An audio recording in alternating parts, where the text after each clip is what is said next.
That dash cam video helped provide a Bloomfield, New Jersey man's innocence. It's a story we first broke at 7 Online. This 30-year-old faced a number of charges, including eluding police and assault. Investigative reporter Sarah Wallace obtained the dash cam tapes, and she spoke exclusively with him. Sarah?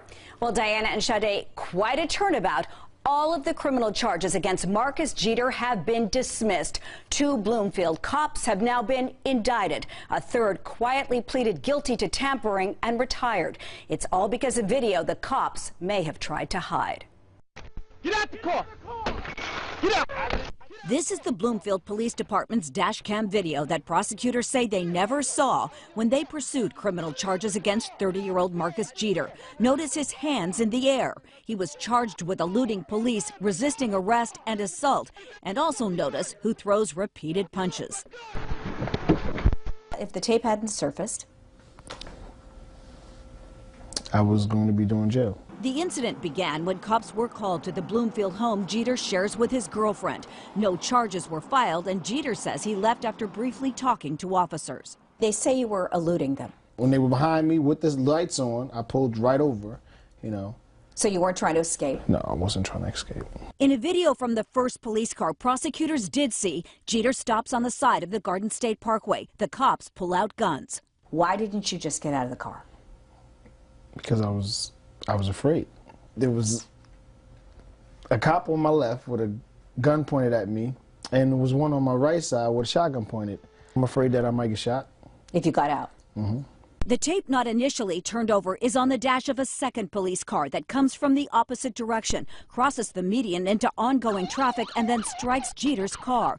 There is no mention of that in any police report. When Jeter first told his attorney that part of the story, it was incredible. I didn't believe his story at that particular point in time. So you finally believed him then? Yes. The next thing I know, as he's coming around the car, the glass gets busted, and all the glass goes in my face. Get out the car! Your hands are up? My hands are up.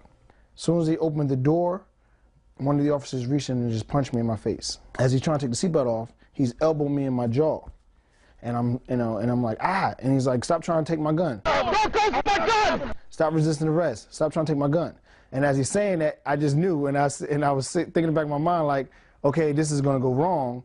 Get down!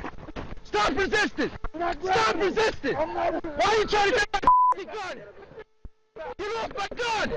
And right before when they opened the door about to put me in, the officer hits me in the back of the head again. as soon as prosecutors saw this video, they dismissed all of the charges against Jeter.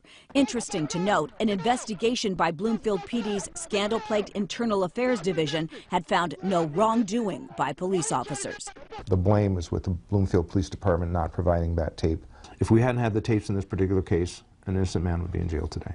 I'm sure that if this happened to me, it could happen to a bunch of other people, you know. Scary, right? It's a scary situation. And we were there exclusively today in Essex County Court in Newark, where Bloomfield police officers Sean Corder, there on the left, and Orlando Trinidad, who you will see here on the right, were arraigned on charges including conspiracy, official misconduct, and falsifying reports. Trinidad is also charged with aggravated assault. They pleaded not guilty. By the way, you can watch much more of my extended interview with Marcus Jeter on our website, 7 Online.